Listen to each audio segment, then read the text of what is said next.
नमस्कार, market studio में आप सभी का स्वागत है। मैं हूं सुमित और मंगलवार का दिन, जबकि भारतीय बाजारों में एक तेज बिकवाली के बाद थोड़ा सा रिस्पाइट आज जरूर था पहले हाफ में, लेकिन सेकंड हाफ में मार्केट में फिर एक गिरावट आई और थोड़ा संभल के बाजार फ्लैट बंद होता हुआ दिखाई पड़ा। तो इन टोटल आज बाजार में रहा उतार चढ़ाव और उसके बीच में मार्केट ने फ्लैट क्लोजिंग दी। फार्मा, मेटल, एफएमसीजी ये वो सेक्टर थे जो कि आज तेजी में कामकाज करते हुए दिखाई पड़ रहे थे, लेकिन आज बैंकिंग में दबाव था, ऑयल एंड गैस में दबाव था। हालांकि आज मिड कैप स्मॉल कैप शेयरों में कुछ मिला जुलाई कामकाज आपको दिखाई पड़ेगा, जहां पर छोटे मझौले शेयरों में तेजी रही, सेलेक्टिव पॉकेट्स के अंदर खरीदारी रही और अलग अलग सब सेक्टर्स जो कि तेजी के अंदर कामकाज कर रहे थे। मिसाल के तौर पे आज आप केमिकल में तेजी देखेंगे, मिसाल के तौर पे आज आप छोटे मेटल स्पेस के शेयरों में खरीदारी आते हुए दिखाई पड़ेगी आपको। और इसके अलावा सेलेक्टिव जो सेगमेंट्स हैं, खास तौर से शुगर के या पेपर के या एविएशन के, वहाँ पर कुछ हलचल आते हुए दिखाई पड़ेगी। तो ओवरऑल एक मेजर अगर सेक्टर वाइज बात करेंगे तो फार्मा, मेटल ये वो सेक्टर है जहाँ पर तेजी थी। और अगर आप माइनर साइड पे बात करेंगे तो आपको छोटे मझौले शेयरों में अलग अलग पॉकेट्स में कामकाज होता हुआ दिखाई पड़ेगा, लेकिन इन टोटल मार्केट आज फ्लैट बंद हुआ। वो आपकी स्क्रीन पे चार्ट्स के जरिए भी आप देख पा रहे होंगे। चलिए रेंज वाइज, इसीलिए थोड़ा बड़ा रेंज का आंकड़ा आज आपको दिखाई पड़ेगा निफ्टी, सेंसेक्स और निफ्टी बैंक में, क्योंकि भारतीय बाजारों में उतार चढ़ाव थोड़ा ज्यादा रहा रोज के मुकाबले। तो 200 अंकों की रेंज आज निफ्टी में बनी, करीब करीब 205 अंकों की। सेंसेक्स में 600 साढ़े 600 अंकों का दायरा आज बनता हुआ दिखाई पड़ा और निफ्टी बैंक भी 670 अंकों के दायरे के अंदर आज कामकाज करता हुआ दिखाई पड़ा।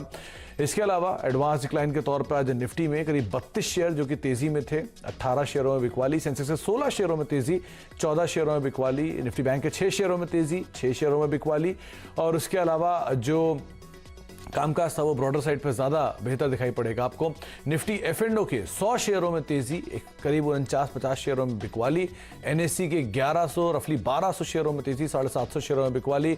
और बीएससी के 1663 शेयरों में तेजी, करीब करीब 1218 शेयरों में आज बिकवाली आते हुए दिखाई पड़ी। तो ब्रॉडर साइड पे जो आंकड़े हैं वो आपको तेजी की साइड ही इंडिकेशन देंगे। तेजी रही अदानी ग्रुप में, अदानी पोर्ट्स लीड कर रहा था। एचडीएफसी करीब 11 अंकों का कंट्रीब्यूशन यहां से आया। एशियन पेंट्स करीब 11 अंकों का कंट्रीब्यूशन, टीसीएस और एचयूएल करीब मिला के 13 अंकों का कंट्रीब्यूशन यहां से आता हुआ दिखाई पड़ा। तो मेजर कंट्रीब्यूशन आपको बैंकिंग, फाइनेंशियल्स और आईटी की स्पेस से आता हुआ दिखाई पड़ा। प्रेशर में एचडीएफसी बैंक, आईसीआईसीआई बैंक 18 अंकों का नेगेटिव कंट्रीब्यूशन, एक्सिस बैंक और ऐड कर लीजिए करीब 22 अंकों का नेगेटिव कंट्रीब्यूशन तीनों की तरफ से। आरआईएल 7 और पावर ग्रिड करीब 3 अंकों का नेगेटिव कंट्रीब्यूशन यहां से देखने को मिला। अब आज के अपने पैनल से आपको मुखातिब कराते हैं। हमारे साथ सत्यानंद उत्तेकर मौजूद हैं जो कि आपको अपनी रणनीति बता रहे हैं रोज बरोज। कल भी हमारे साथ मौजूद थे। कल उन्होंने एक शानदार कॉल दी थी अदानी पोर्ट की, जो आज टॉप परफॉर्मर के तौर पे आपने अभी अभी देखा स्क्रीन पे लीड कर रहा था। कुछ और कॉल्स भी उनसे हम बातचीत करेंगे और यतिन भी हमारे साथ मौजूद हैं जो कि आपको बताएंगे कि डीलर्स रूम में किस तरह का बज है, किस तरह की हलचल है। तो सचिन, पहले तो बहुत बहुत मुबारकबाद, एक शानदार कॉल और एक शानदार ग्रुप जिसमें आज तेजी देखने को मिली, आपने आइडेंटिफाई की और आज इंडेक्स का टॉप गेनर बन के बंद होता हुआ दिखाई पड़ा। और अब बाजार को लेकर आपकी क्या रणनीति है? गुड इवनिंग सुमित, यहाँ पर रणनीति तो कंटिन्यू रखूंगा कल के स्ट्रैटेजी से ही। इनफैक्ट जिस तरीके से मार्केट प्लेस्ड है, मुझे लग रहा है यहाँ पर खरीदारी के ही मौके ढूंढने चाहिए, ना ही बिकवाली के। जिस तरीके से आज की प्राइस एक्शन भी है, अगर हम गौर से देखें तो निफ्टी में एक इनसाइड बार फॉर्मेशन हुआ है एंड एक्शन कहीं जाकर ब्रॉडर मार्केट में रहा था। तो ये काफी अच्छे संकेत है जहां पर sector specific, stock specific moves already initiate हो चुकी है। But Nifty and bank Nifty थोड़ी से दबाव में जरूर है, बट यहाँ पर बिकवाली के मौके नहीं ढूंढने चाहिए। मुझे लग रहा है कि अभी भी खरीदारी का ही मौके ढूंढने चाहिए। सो उसी लिहाज से जो हमने कल भी एक स्ट्रैटेजी दी थी, जहां पर निफ्टी में मुझे लग रहा है 14,800 के आसपास के स्विंग्स बनने चाहिए within this particular week. यहाँ पर खरीदारी करने की मौके ढूंढने हैं। स्टॉप लॉस आपको लगाना है 14,530 के आसपास। एंड बैंक निफ्टी रिलेटिवली थोड़ी सी वीक है, वहां पर मुझे लग रहा है कंडीशनल बाय होना चाहिए 32,860 के ऊपर। स्टॉप लॉस वही लगाना है 32,700 के आसपास का। एंड पोजिशनली मुझे लग रहा है कहीं जाकर 32,300 से 600 इसके आसपास कहीं स्विंग होने चाहिए ड्यूरिंग दिस पर्टिकुलर वीक। तो मुझे लग रहा है कहीं जाकर दोनों इंडाइसेस में एक टर्मिनेशन जोन है, जो एक लो टॉप लो बॉटम सीक्वेंस है, वो कहीं जाकर खत्म होनी चाहिए। एंड एक अच्छी बुलिश ट्रेंड जल्दी इंडाइसेस में भी उभर के नजर आ सकती है। तो खरीदारी के मौके ही ढूंढने चाहिए मार्केट में। खरीदारी के मौके आप ढूंढिए और एक बुलिश ट्रेंड गोइंग फॉरवर्ड बनता हुआ दिखाई पड़ रहा है। 33,200 टारगेट आपकी स्क्रीन पर निफ्टी बैंक को लेकर, और निफ्टी के लिए 14,800 ये टारगेट रहेगा। 14,530 का एक स्टॉप लॉस मेंटेन कर सकते हैं। अच्छा सचिन, सबको यही इंतजार है कि कल की अदानी की कॉल के बाद आज आपने फिर कुछ शानदार कॉल निकाली होगी, तो तेजी की तरफ या मंदी की तरफ आज आपने कौन सी कॉल आइडेंटिफाई की है? देखिए सुमित, कल हमने जितने भी ट्रेड डिस्कस किए थे सारे ऑन द लॉन्ग साइड थे, एंड मुझे लग रहा है यहाँ पर काफी सिलेक्टिव बेट्स लेने चाहिए। अगर हम ओवरऑल सेक्टर्स पे ध्यान दें तो मेटल्स में काफी अच्छा रुझान रहा है, काफी अच्छी मोमेंटम रही है, एंड फार्मा एक ऐसा सेक्टर है जो रिसेंटली जिसने एक रिवर्सल डेवलप किया है और काफी अच्छे ट्रेंडिंग मूव्स वहां पर कैपिटलाइज हो रहे हैं। सो कल भी हमने एक फार्मा स्टॉक दिया था डॉक्टर रेड्डी, जिसके लक्ष्य ऑलमोस्ट आ चुके हैं। मुझे लग रहा है आज लुपिन का जो प्राइस एक्शन था वो काफी बेहतरीन रहा था। इनफैक्ट 1020 1025 के आसपास जो उसने स्विंग्स बने हैं उसके ऊपर अच्छी क्लोजिंग इसने मेंटेन की है। तो मुझे लग रहा है यहाँ से मोमेंटम काफी तेज होना चाहिए काउंटर में। 1080 के लक्ष्य के लिए यहाँ पर अभी भी लॉन्ग्स ऐड करने चाहिए। स्टॉप लॉस आपको लगाना है 1028 के आसपास। एंड जो दूसरा ट्रेंड जो हम काफी क्लोजली फॉलो कर रहे हैं वो है सीमेंट पैक का, जहां पर काफी अच्छे कंटिन्यूएशन पैटर्न्स नजर आ रहे हैं सारे दिग्गज सीमेंट काउंटर्स में।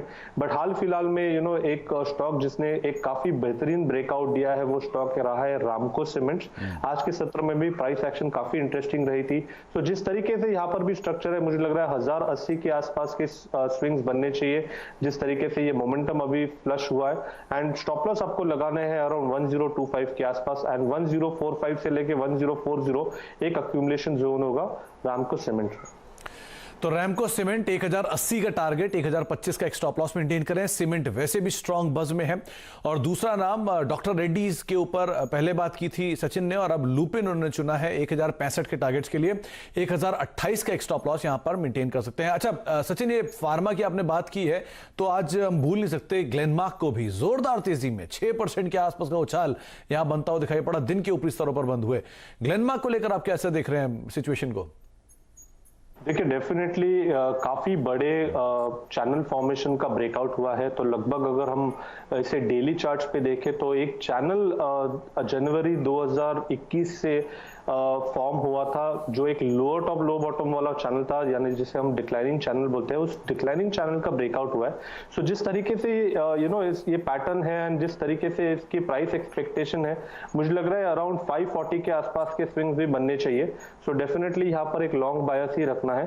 ट्रेडिंग के लिहाज से जिस तरीके से ये ब्रेकआउट हुआ है, मुझे लग रहा है 502 के नीचे तो प्राइस एक्शन बननी नहीं चाहिए। सो मोमेंटम के लिहाज से एक स्टॉप लॉस आपको मेंटेन करना है 502 के आसपास का। 540 की होगी price expectation on the momentum side. तो यहाँ पर भी खरीदारी करने के ही मौके देंगे, क्योंकि फार्मा मुझे लग रहा है एक बेहतरीन सेक्टर हो सकता है इस पर्टिकुलर सीरीज के लिए। सो काफी दबाव के बाद यहाँ पर काफी कांस्टेंट एंड कंसिस्टेंट ट्रेंड नजर आ रहे हैं। तो मुझे लग रहा है यहाँ पर कैपिटलाइज करनी चाहिए अपने ट्रेड्स को। तो ग्लेनमार्क फार्मा 540 का टारगेट, 502 का एक स्टॉप लॉस। और दूसरा नाम जो सचिन ने आपको खुद ही बताया है वो है लुपिन, जिसके ऊपर आप दाम लगा के चल सकते हैं। अच्छा आगे बढ़ते हैं सचिन, 2-3 नाम आप इंश्योरेंस स्पेस में देखिए। SBI life, HDFC life, ICICI prudential, ICICI Lombard, सब में बज है। नंबर्स पे वेटेड है और नंबर से पहले ये मूव आता हुआ दिखाई पड़ रहा है अलग अलग स्टॉक्स में। क्या कहते हैं आप, इंश्योरेंस में कोई है ऐसा नाम जिसको पिक कर सकते हैं? देखिए दोनों दिग्गज जो है SBI life and ICICI prudential, दोनों अपने एक रीसेंट बेस के आसपास स्विंग्स दिखा रहे हैं। सो आई थिंक जिस तरीके से ओवरऑल स्ट्रक्चर्स है, जिस तरीके से रिवॉर्ड टू रिस्क या फिर ट्रेड सेटअप अपॉर्चुनिटीज है, मुझे लग रहा है ICICI प्रूडेंशियल्स में एक अच्छा मोमेंटम बन सकता है। लगभग 465 470 के प्राइस एक्शन की एक्सपेक्टेशन होगी। अपने 200 डे एक्सपोनेंशियल मूविंग एवरेज के काफी समय इसने नीचे निकाल दिया है। सो मुझे लग रहा है ट्रिगर पॉइंट कल के सत्र में 455 का ही होगा। अगर 455 निकल जाता है तो ट्रेड इनिशिएट करने की सलाह होगी 447 के स्टॉप लॉस के साथ। 465 470 एक रिव्यू जोन होगा स्टॉक के लिए। तो ICICI प्रूडेंशियल और SBI लाइफ दो नाम आपको बताए हैं, दोनों पे रणनीति साफ रखी गई है। अगले हफ्ते नंबर भी हैं ICICI प्रूडेंशियल के। अच्छा सचिन, आपने अदानी ग्रुप की बात की, अदानी पोर्ट की बात की, कई लोगों ने आपके कहने से लिया होगा, अच्छा मुनाफा भी आज कमाया। वो लोग क्या करें? दूसरा, जिन्होंने आज तेजी मिस कर दी है किसी भी स्टॉक में इस ग्रुप के, वो क्या करें? देखिए Adani port to be honest इतनी बड़ी प्राइस एक्सपेक्टेशन नहीं थी। इनफैक्ट जिस तरीके से हम इसे इवैल्यूएट कर रहे थे, लगभग 785 790 के जोन की एक्सपेक्टेशन थी। उस लेवल को उसने आउट परफॉर्म किया है। जिस तरीके से ये पूरा सेक्टर है, पूरे एक सेक्युलर अपमूव में रहा है, सो डेफिनेटली यहाँ पर डिक्लाइंस पे अपॉर्चुनिटीज मिलेंगी, वहां पर खरीदारी करने के ही मौके ढूंढे, ना ही के बिकवाली के। क्योंकि काफी समय होता है कि ऐसे ट्रेंड्स में काफी ट्रेडर्स बिकवाली की पोजीशंस बना देते हैं इन एन एंटिसिपेशन कि काफी रनअप हो चुका है। सो ये गलती ना करें, एक अच्छे ट्रेंड में है ये पूरा entire pack is in a very strong trend. तो यहाँ पर बिकवाली के मौके ना ढूंढे। इनफैक्ट बिकवाली अगर ऑब्जर्व हो जाती है तो खरीदारी का ही मौके ढूंढे। जी, तो इसमें बिकवाली ना करें, कोई भी गिरावट मिले तो उल्टा आप खरीदारी करें, इसमें खरीदारी के मौके ढूंढने वो ज्यादा बेहतर विकल्प रहेगा। सचिन, दो नाम मिड कैप स्पेस से देखिए, एक है CDSL अपने ऑल टाइम हाई पर, दूसरा हैप्पीएस्ट माइंड IPO के बाद चला और ऑल टाइम हाई पर ये शेयर पहुंच गया। क्या किया जाए इन दोनों में? देखिए हैप्पीएस्ट माइंड में हमारी एक क्लियर स्ट्रैटेजी थी अराउंड 540 के आसपास। काफी लॉन्ग्स हमने इनिशिएट किए थे। टारगेट एक्सपेक्टेशन थी अराउंड 655 की। तो ऑलमोस्ट वो पर्टिकुलर टारगेट्स 2-3 ट्रेडिंग सेशन में ही हासिल हो चुके हैं। बट जिस तरीके से स्ट्रक्चर है, मुझे लग रहा है मोमेंटम काफी स्ट्रॉन्ग है काउंटर में। सो अगर किसी की एग्जिस्टिंग पोजीशन होगी तो मुझे लग रहा है 630 के स्टॉप लॉस के साथ उनको राइड करनी चाहिए। ऑन द हायर साइड लगभग अराउंड 740 720 के आसपास के स्विंग्स बन सकते हैं। तो मुझे लग रहा है यहाँ पर भी ऑलरेडी एक अच्छा ब्रेकआउट हुआ था, ब्रेकआउट के बाद अच्छा मोमेंटम डेवलप हुआ है। एंड मुझे लग रहा है मोमेंटम के साथ ही रहना चाहिए, जब तक एग्जॉशन नहीं आता है तब तक पोजीशन से हटिए नहीं। और मेटल में से JSW स्टील अपनी एक बड़ी तेजी दिखा रहा है, पूरा स्पेस रादर बज में है। JSPL, Tata steel, JSW steel, mid cap में उषा मार्टिन जैसी कंपनीज। तो यहाँ क्या किया जाए? देखिए JSW स्टील में डेफिनेटली एक लॉन्ग बायस ही मेंटेन करना है। बट अगर हम रीसेंट प्राइस एक्शन देखें तो अपने शॉर्ट टर्म एवरेजेस से काफी दूर चला गया है काउंटर। सो जनरली ये जो सेटअप्स ऐसे होते हैं जहां पर थोड़ा सा ट्रेडिंग के लिहाज से कॉशियस रहना चाहिए, ओवर एक्सपेक्टेशन नहीं रखनी है मोमेंटम के लिहाज से। तो मुझे लग रहा है अगर थोड़ा सा कूल ऑफ हो जाता है या फिर एक कंसोलिडेशन हो जाता है तो वो ट्रेंड के लिए काफी हेल्दी होगा। सो इमीडिएट बेसिस पे मैं खरीदारी करने की सलाह नहीं दूंगा। मुझे लग रहा है एक डिक्लाइन अगर मिल जाता है अराउंड 510 515 के जोन में, तो वो एक अच्छी अपॉर्चुनिटी होगी फ्रेश लॉन्ग पोजीशंस ऐड करने के लिए। बट ट्रेंड काफी स्ट्रांग है, तो अगर किसी के पास एग्जिस्टिंग लॉन्ग पोजीशन है तो उनके लिए तो स्टॉप लॉस होगा अराउंड 470 के आसपास। तो यहाँ पर JSW स्टील की बातचीत हो रही है। डायरेक्टर साहब, आप 537 का मौजूदा स्तर देख रहे हैं, 3-3.5-4% के आसपास की बढ़त है, 470 के आसपास एक स्टॉप लॉस मेंटेन कर सकते हैं। अच्छा, एक जोरदार तेजी शोभा में भी आई, सेल्स के नंबर्स का अपडेट दिया और उसके बाद बाजार ने बहुत स्ट्रांगली उसके ऊपर रिएक्शन दिया, करीब 65-70 रुपए ऊपर ये शेयर बंद हुआ, 16% का उछाल रहा। JSW स्टील में जिस तरह की तेजी सेकेंड हाफ में आई है और एक्सटेंड होकर बंद हुई है, ये लगता है कैरी फॉरवर्ड होगा? सुमित, शोभा की बात कर रहे हैं? जी, शोभा की, माफ कीजिएगा। शोभा में अगर हम क्लियरली देखें तो जिस तरीके से स्ट्रक्चर है, वीकली चार्ट पे डेफिनेटली एक ब्रेकआउट नजर आ रहा है। बट ये पर्टिकुलर लेवल्स होल्ड ऑन होने चाहिए, क्योंकि आज आई थिंक इसकी एक न्यूज फ्लो की वजह से ये पर्टिकुलर ब्रेकआउट हुआ है। सो डेफिनेटली अगर किसी की एग्जिस्टिंग पोजीशन है तो उनके लिए स्टॉप लॉस होगा अराउंड 470 के आसपास का। अगर ये ब्रेकआउट एस्टैब्लिश हो जाता है एंड कल के सत्र में अगर 520 के आसपास के स्विंग्स बन जाते हैं तो मुझे लग रहा है ये पर्टिकुलर रैली थोड़ी सी पोटेंट हो सकती है। अराउंड 560 565 के आसपास के स्विंग्स भी फिर एक्सपेक्ट कर सकते हैं। तो फिलहाल तो मुझे लग रहा है इमीडिएट बेसिस पे पोजीशन ना ले, मुझे लग रहा है एक फॉलो थ्रू एक्शन के लिए वेट कीजिए। 520 अगर ब्रेक हो जाता है तो ऑन द हायर साइड आप अग्रेसिव पोजीशंस ऐड कर सकते हैं 565 के टारगेट के लिए। स्टॉप लॉस होगा अराउंड 465 के आसपास फिलहाल। जी, तो अभी आप वेट करें, 520 क्रूशियल लेवल है, वो टूटता है तो अकॉर्डिंगली आप कॉल ले सकते हैं। आपके पास अगर है तो आप रणनीति उसी के हिसाब से बना सकते हैं। अच्छा, दो कैश के स्टॉक हैं, आमतौर पर तो सीजनल रहते हैं, वो है HEG और ग्रेफाइट। ये दोनों साथ साथ चलते हैं और साथ साथ दोनों में मूव आता है। और सीजनल है तो जाहिर सी बात है इलेक्ट्रोड कारोबार में अकॉर्डिंगली ट्रेड होता है। 20% का मूव HEG में आज देखने को मिला, एक समय में 18% ऊपर बंद हुआ। साथ साथ ग्रेफाइट इंडिया भी अप्लाएंगे तो वहां पर भी सेम से ही ट्रेजेक्ट्री बनते हुए दिखाई पड़ी। क्या किया जाए इन दोनों में? देखिए दोनों में एक लॉन्ग बायस ही रखना है। इनफैक्ट काफी स्ट्रॉन्ग ट्रेंड्स में रहे हैं। पिछले 6 हफ्तों के कंसोलिडेशन के ब्रेकआउट्स आज एस्टैब्लिश हुए, तो मुझे लग रहा है अगले 2 से 3 हफ्तों के लिए ये पर्टिकुलर रैली एक्सटेंड होनी चाहिए। अगर हम ट्रेड सेटअप्स की बात करें तो लगभग अगर हम HEG का स्ट्रक्चर देखें तो 1960 की प्राइस एक्सपेक्टेशन होगी, एंड अगर ग्राफाइट का अगर हम डेटा देखें तो लगभग अराउंड 650 के आसपास के स्विंग्स इमीडिएटली बनने चाहिए। तो मुझे लग रहा है कि अगर खरीदारी के मौके ढूंढने हैं तो फिलहाल तो ट्रेड सेटअप के लिहाज से ग्राफाइट एक बेटर अपॉर्चुनिटी प्रेजेंट कर रहा है। स्टॉप लॉस आपको लगाना चाहिए अराउंड 565 के आसपास, एंड टारगेट होगा around 655 on an immediate basis. तो 655 के आसपास के टारगेट आप देख सकते हैं। बायस आप पॉजिटिव साइड पे रखें दोनों स्टॉक्स में, क्योंकि मोमेंटम मेटल में है, मेटल के बाद फिर उनकी एंसिलरीज में आता है, तो फिर जाहिर सी बात है इलेक्ट्रोड सप्लायर्स को भी इम्पैक्ट आएगा, और वो देखने को भी मिल रहा है। करीब 655 रुपए के टारगेट्स आप ग्रेफाइट में देख सकते हैं। 565 का एक स्टॉप लॉस यहाँ पर मेंटेन करके चल सकते हैं। अच्छा, आईटी स्पेस में TCS एक स्ट्रॉन्ग बज के अंदर ये रहा है पिछले पूरे हफ्ते। ये हफ्ते में भी रादर पिछले 2 महीने के जो मैं आंकड़े देख रहा था 3% के आसपास तो सिर्फ आईटी इंडेक्स ने कंट्रीब्यूट कर दिया है। जो तेजी दिखा रहा है TCS नंबर से पहले, 12 तारीख को नंबर्स हैं, उससे पहले ये क्या कंटिन्यू करेगी? देखिए, रिजल्ट्स के पहले तो कहीं पर भी डिविएशन नहीं है। इनफैक्ट प्राइस पैटर्न फॉर्मेशंस काफी क्लियर है। मुझे लग रहा है जिस तरीके से स्लो एंड स्टडी यहाँ पर प्राइस और अनफोल्ड हो रही है 3200 के ब्रेकआउट के बाद, सो लगभग अराउंड 3350 की ही एक्सपेक्टेशन होगी, जिसे 3200 के स्टॉप लॉस के साथ प्ले आउट करना चाहिए। तो यहाँ पर भी एक लॉन्ग बायस ही रखना है। पोस्ट रिजल्ट्स या ऑन द रिजल्ट डे थोड़ा सा इवैल्यूएट करना चाहिए, बट मुझे लग रहा है जिस तरीके से अभी स्ट्रक्चर है यहाँ पर बुलिश मोमेंटम या बुलिश ट्रेंड कंटिन्यूड होने के ही चांसेस ज्यादा लग रहे हैं। जो वैल्यूएशन जोन होगा स्टॉक के लिए वो लगभग अराउंड 3350 के आसपास का ही होगा। तो 3350 के आसपास का ही एक टारगेट आप मान के चल सकते हैं। 3264 3265 के आसपास ने आज क्लोजिंग दी है। 3200 का एक स्टॉप लॉस आप यहां पर मेंटेन कर सकते हैं।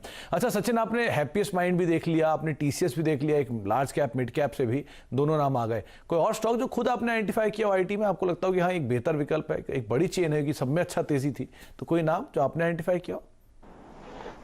देखिए, फिलहाल आज के सत्र में तो आईटी में थोड़ा सा दबाव रहा था, बट ओवरऑल ट्रेंड्स अगर हम देखें तो वहां पर काफी अच्छी तरह प्लेस्ड है।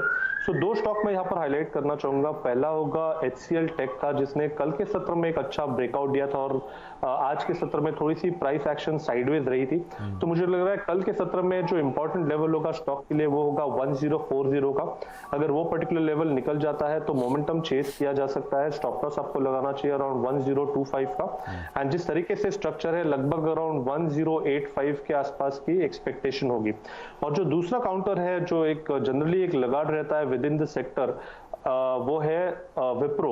सो विप्रो में अभी तक उतनी इंटेंसिटी की मूव आई नहीं है, तो मुझे लग रहा है वहां पर थोड़े से मौके ढूंढिए 420 के स्टॉप लॉस के साथ। जिस तरीके से यहाँ पर भी पैटर्न्स है लगभग अराउंड 450 के पहले बड़ा रेजिस्टेंस नहीं है। तो पोजिशनली मुझे लग रहा है ये पर्टिकुलर ट्रेड आपको होल्ड करना चाहिए अगर आप IT as a pack choose कर रहे हैं ट्रेडिंग के लिए। तो आईटी पैक में से आप विप्रो और HCL टेक 2 नाम को देख सकते हैं। HCL टेक आज साइडवेज था और विप्रो जो कि आज लोअर लेवल से अच्छे पुल बैक के साथ बंद हुआ। तो HCL टेक में टारगेट्स आपकी स्क्रीन पे 1080 के टारगेट के लिए आप खरीदारी करें। करीब 1025 का एक स्टॉप लॉस यहां पर मेंटेन करके चल सकते हैं, जो कि आपको खुद सचिन ने अपनी तरफ से बताया है। एक ब्रेक का वक्त है, ब्रेक के बाद लौटेंगे और यतिन हमारे साथ मौजूद है, उनसे भी हम बातचीत करते रहेंगे। सचिन मौजूद ही हैं, कुछ और कॉल्स पे भी उनसे चर्चा करेंगे छोटे से ब्रेक के बाद।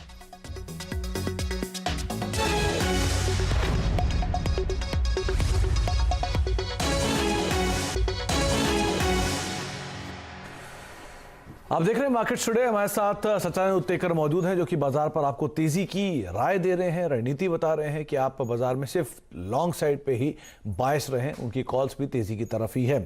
आगे भी हम उनसे चर्चा करेंगे, लेकिन उससे पहले एक बार यतिन से बातचीत कर लेते हैं और जानते हैं कि डीलर्स रूम में किस तरह की बज़ है, कहां पर वो तेजी या मंदी की बातचीत कर रहे हैं। तो यतिन बताइए, आज आपने क्या देखा डीलर्स रूम में? देखिए, कल के सत्र के लिए 3 स्टॉक्स से जहां डीलिंग रूम्स अपना पैसा फोकस कर रहे हैं, उनमें सबसे पहले भारती एयरटेल। यहां डीलिंग रूम्स को लगता है कि 550 से लेकर 560 तक के लेवल्स देखने को मिल सकते हैं। ओपन इंटरेस्ट का डेटा भी अगर आप देखें, अप्रैल सीरीज में लगभग 6 लाख शेयर ऐड हुए। पोस्ट मार्केट आज एक खबर भी आई जहां रिलायंस जियो भारती एयरटेल का जो स्पेक्ट्रम है मुंबई में और आंध्र प्रदेश में सिलेक्ट सर्कल्स में खरीदेगी। इसके अलावा ग्लेनमार्क में डीलर्स का एक पॉजिटिव तेजी का रुझान है। लगभग 10 से 15 रुपए की ट्रेडिंग अपसाइड डीलिंग रूम्स को लगती है। कि ग्लेनमार्क के शेयर्स में आ सकती है 1-2 दिन में। इनफैक्ट अगर आप आज देखें अप्रैल सीरीज में ओपन इंटरेस्ट में लगभग 6% का इजाफा हुआ है और ओवरऑल बेसिस पे फार्मा शेयरों में आज आउट परफॉर्मेंस आता हुआ हमको दिखाई दिया।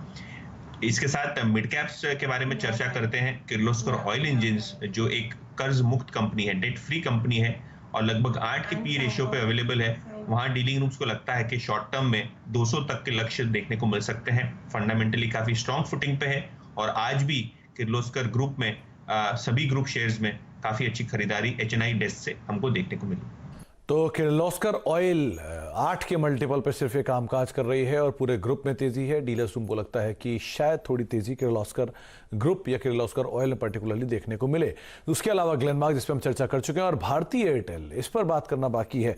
अच्छा सचिन, भारतीय एयरटेल हमेशा लंबे समय से अंडर परफॉर्मेंस यहाँ देखने को मिली। 640 का हाई बनाया, वहां से टूटा और टूटते टूटते एक समय तो ऐसा आ गया था 500 के नीचे भी चला गया था, वापस 530-32 की रेंज में आया है। क्या किया जाए भारतीय एयरटेल में? सुमित, कल भी ये पर्टिकुलर क्वेश्चन हमने एड्रेस किया था। लगभग जो लेवल्स दिए थे 535 के कंडीशनल बाय जोन होगा एंड जिस तरीके से हमने उसे इवैल्यूएट किया था, लगभग अगर हम ओवरऑल इसका भी डेटा देखें तो काफी समय से एक ऑस्किलेटिंग बैंड में स्टॉक लॉक्ड इन रहा है। अराउंड 530-35 के आसपास एग्जॉशन नजर आ रहे थे एंड नीचे अराउंड 520-525 के आसपास काफी अच्छे सपोर्ट बन रहे थे। सो जिस तरीके से ये ओवरऑल सीक्वेंस चल रही थी, मुझे लग रहा है कल के सत्र में कहीं जाकर उसमें थोड़े से संकेत आए थे, क्योंकि उसकी रिलेटिव स्ट्रेंथ आरएसआई अगर हम देखें तो वहां पर एक ब्रेकआउट ऑलरेडी आ चुका था। तो प्राइस एक्सपेक्टेशन यही एंटिसिपेटेड थी कि 535 अगर ब्रेक हो जाता है तो फॉलो थ्रू मोमेंटम काफी शार्प होगा। तो मुझे लग रहा है आज के सत्र में वो एक अटेम्प्ट जरूर पूरी हुई है। सो कल के सत्र में मुझे लग रहा है अगर फॉलो थ्रू एक्शन आती है तो लगभग अराउंड 560-565 के पोजिशनल टारगेट्स वहां पर ओपन हो सकते हैं। सो खरीदारी करने के ही मौके ढूंढने चाहिए। इनफैक्ट मुझे लग रहा है 520-525 के आसपास आपको स्टॉप लॉस लगाना चाहिए एंड एक लॉन्ग बायस ही रखना है 560 के टारगेट के लिए। 560 के टारगेट्स के लिए आप लॉन्ग साइड पे बायस रखें। इसमें 525 का एक स्टॉप लॉस मेंटेन करें और 532-33 का मौजूदा स्तर यहां पर देखने को मिल रहा है। अच्छा सचिन, ये किर्लोस्कर ऑयल अभी कैश मार्केट की बातचीत की थी यतिन ने, 8-9% ऊपर आज बंद हुआ। 200 रुपए के आसपास टारगेट्स यहां पे डीलर्स देख रहे हैं, आपको भी दिख रहे हैं क्या? देखिए, मैं ये स्टॉक मैंने ज्यादा कभी ट्रैक नहीं किया है, बट अगर इनिशियली अगर हम इसका डेटा देखें तो काफी इनकंसिस्टेंट वॉल्यूम्स रहे यहाँ पर।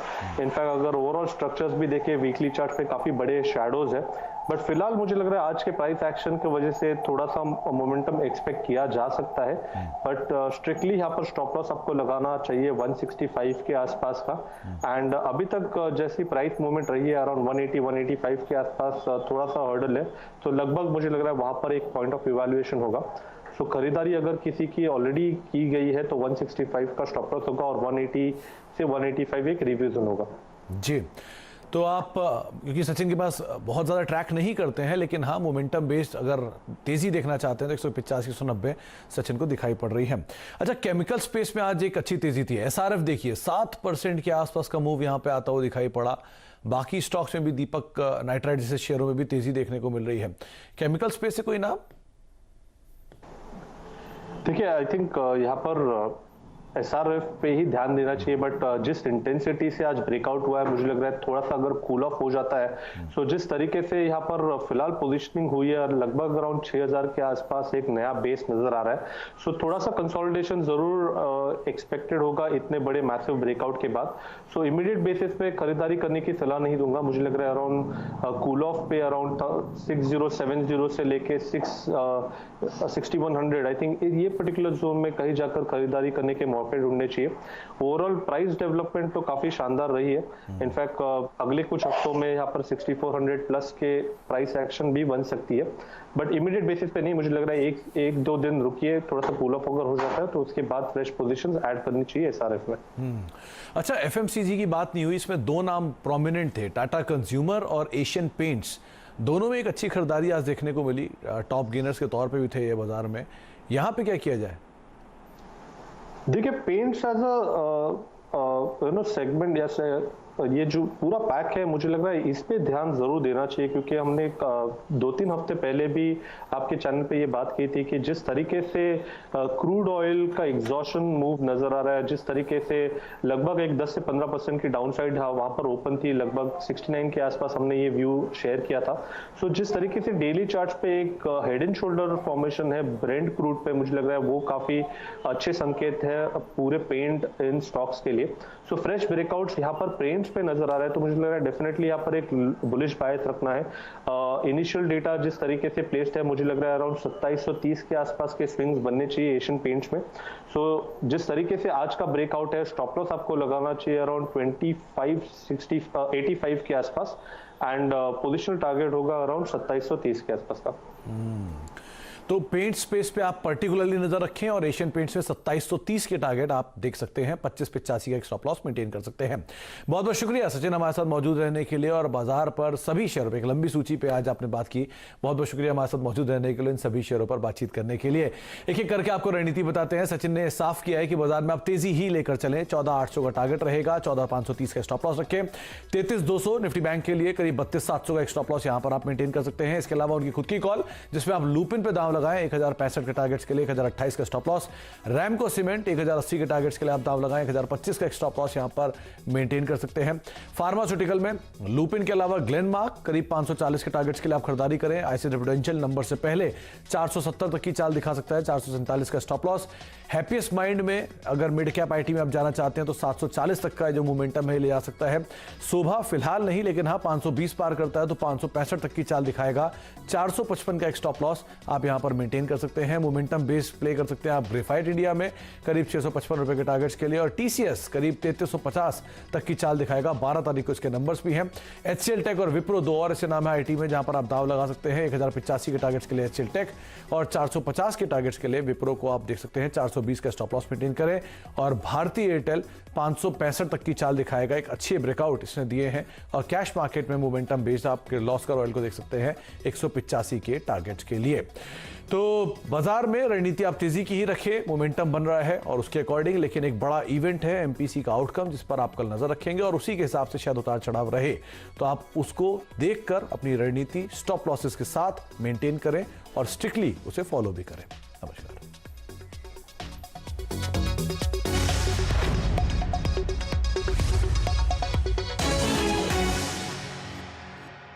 immense alchemy